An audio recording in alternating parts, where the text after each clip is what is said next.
Dejansko je V-razred, mislim, da v zadnji generaciji, predvsem zaradi dizajna, tudi zaradi kvalitete v notranjosti, eden najboljših Mercedesov, ki jih imamo trenutno v portfolio, v programu.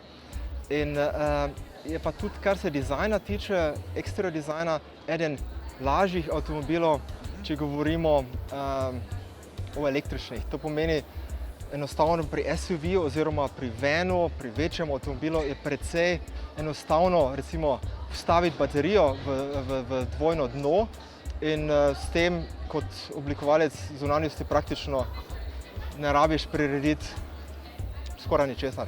No, vse ravno to je v bistvu bilo moje vprašanje, kateri avto zdaj, ko se vse tako zelo spreminja, je najtežje oblikovati oziroma prilagoditi svojim željam? Najtežje je definitivno oblikovati športen, nizek avtomobil.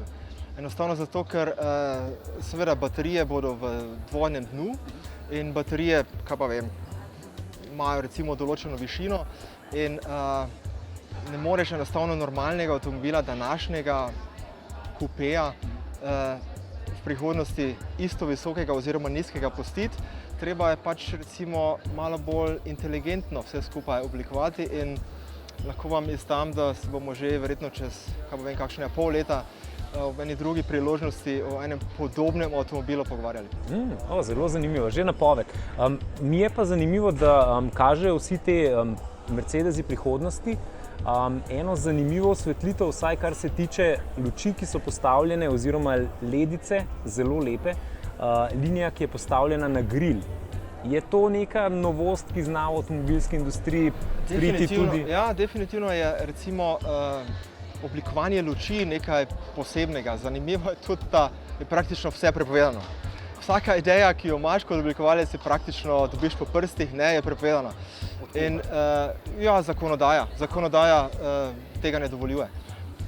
Še ne.